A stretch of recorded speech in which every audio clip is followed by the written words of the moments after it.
من الدار البيضاء مثلا، اكادير، مراكش، الباصواي. بالنسبه للباصواي هنا كتكون الفوق اوتوكولون فيه دوك ما خصوش يخالف، ولكن ملي كيهجم عليه بنادم كي غيدير ليه تينزلو راه. ولكن ما يوصلش لواحد الحد صافي ويسد الباب، ما يبقاش كي غيدير وما خلاوه يتسد، ما يبقاش يوقف في المحطه. هو سوق جي شايفور ولا جي نمشي انا وياك نبقاو ندورو شي مره شويه ونوريك الاسرار ديال لي ديبلاسمون كازابلانكا مثلا. لكن كاين احيانا كتشوف الطوبيس مثلا مملوء عن اخره ومازال كيتوقف راه في المحطات. لا ما كيوقفش باش يهز، كيوقف باش يحط، لان الداخل راه البونيه خدامه كتهرس في داك لو سيستيم هيدروليك ديال الباب. باق والسبان ديال الشيفور تا هما خصهم، هاد الشيفور هاد مساكن عندهم صبر ايوب، تا هما خصنا نهضروا عليهم ديال ما كاين على السبان، لكن راجل قلبه ما كاين على السبان كيتسبوا الشيفور.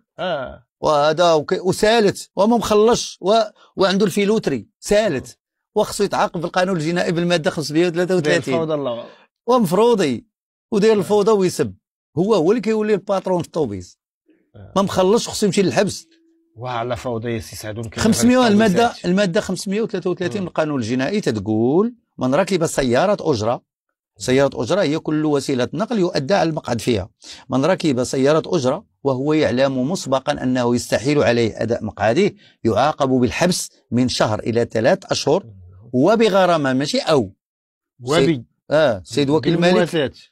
السيد وكيل الملك كيقدر يشوف واحد باقي صغير طالب، يقدر يشوف من حاله يدير ليه الغرامه، له الحق في ذلك، وبغرامه من 200 حتى 500 درهم.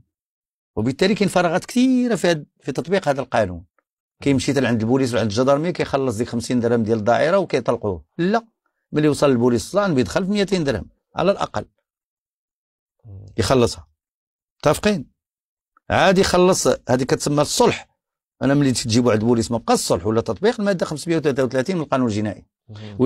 ماشي هو يجيبوا ويجي البوليسي الضابط الشرطه القضائيه ديال الشرطه او ديال الدرك الملكي خلصوا 50 درهم، يلاه سير عطيني الاتساع. لا، ما كايناش هذه، راه فيس دو فون في لا بروسيدور.